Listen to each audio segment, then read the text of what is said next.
Hey gamers, Max here welcoming you to the February 23rd, 2017 episode of Yesterday's Games Today, the show that scours the news so you don't have to. If you're a returning viewer, thanks for always coming by and checking out the content. If you're a new viewer, make sure to click that subscribe button down below for free daily news updates straight to your inbox every Tuesday to Friday. If you're watching this video, you're probably aware that the DICE Awards took place last night. As expected, games like Uncharted 4 and Overwatch kinda took most of the rewards, with Overwatch actually even winning Game of the Year award, which, in my opinion, it kind of deserved. I guess the only category that really surprises me was the role-playing, massively multiplayer game of the year, which was Dark Souls 3. I guess there just wasn't a lot in that category last year, if I'm not mistaken. Also, as someone who has been playing through The Last Guardian with my roommate recently, I think that Trico winning Outstanding Achievement in Character is just awesome. Trico is something else. That thing is technologically impressive as hell. It reacts to everything it runs into. Like, there will be a little alcove sticking out of a wall, and if it runs into it, it'll like duck its head under that little alcove. It's so interesting. Now, the rest of the game suffers technical issues and frame rates issues, as we know,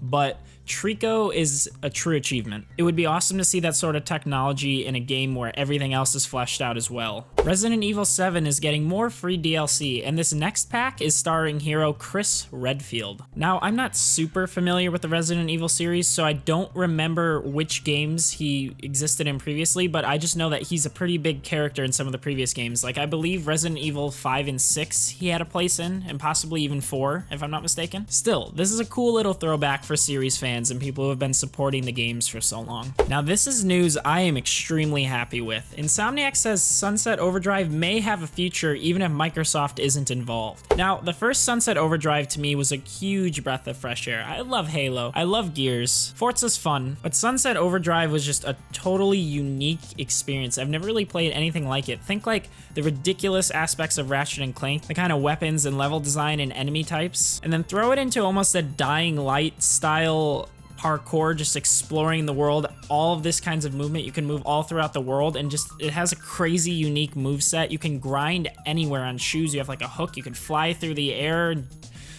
Oh, it's so cool. It was so unique. The game was hilarious. It was so self-aware. It was making fun of nerds all the time. I just don't get why we haven't heard anything about a sequel or anything like that. Insomniac president Ted Price says that he isn't sure what's going to happen with it yet, but he says that there is a place for it at some point. Right now, I understand they're kind of busy though. They're working on their PS4 exclusive Spider-Man game, which is probably going to be awesome in itself. Bioshock devs Irrational Games have changed their name to Ghost Story Games. You may remember back with Bioshock Infinite when its second DLC finally came out, they announced that they were just kind of chilling out and getting rid of a lot of their employees, and everyone was kind of like, all right, what does this mean for the Bioshock series? Like, does this mean we're just not going to get any more Bioshock games or something like that? Well, that question still hasn't been fully answered. However, their mission statement is this: Ghost Story was founded by 12 former Irrational Games developers, and our mission is simple: to create immersive, story-driven games for people who love games that ask something out of them. While we believe our new games will have strong appeal to fans of Bioshock, our new focus allows us to craft experiences where the gameplay is as challenging as the stories. So, while we know the original devs aren't going to be working on Bioshock, I know that 2K still has the property, so they still may be doing something with it.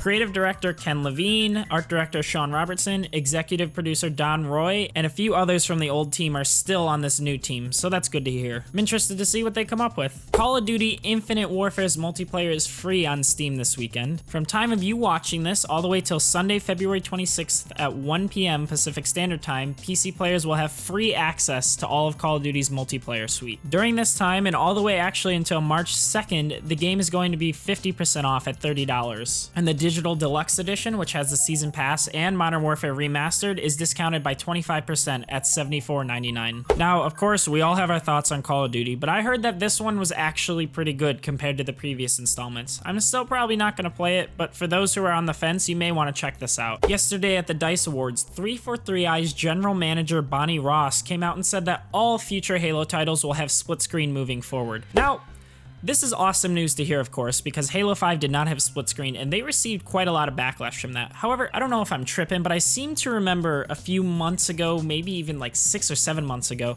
they came out and said that, yeah, Halo 6 is going to have split screen without question, that it will not release without split screen.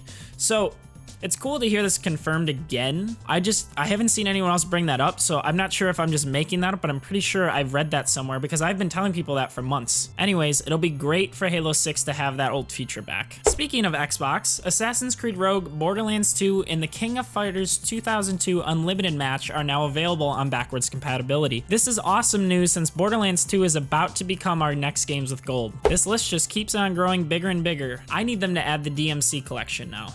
Very interesting news about the Switch came out yesterday. It turns out that virtual console titles will not be available on the system when it releases on March 3rd. At launch, players will be able to access funds and Nintendo accounts on other devices, and this is done by linking their Nintendo Network ID and Nintendo account, and then that account over to the Switch. More information on virtual console titles will be available in the near future, according to Nintendo. This is seriously one of the weirdest console launches I think I'm ever going to experience. Coming from an old dev that everyone is just weird about right now due to the last console launching with almost no games. However, the game that is coming is a huge powerhouse. Online is in beta test. Console comes out in just under a week and a half, and we still know almost nothing about it. I still think the thing is going to be awesome, but we're going to have to see. Yesterday, BioWare revealed that players will have the option to select which gender Commander Shepard is before starting Andromeda. Apparently, whatever choice we pick will have an effect in Andromeda, though BioWare did not go into detail about how it would influence the story. In all honesty, it probably won't influence the story a whole lot, just probably gender pronouns and such like that. However, someone in the Game Informer comments brought up something a little interesting. He says, remember the N7 2015 trailer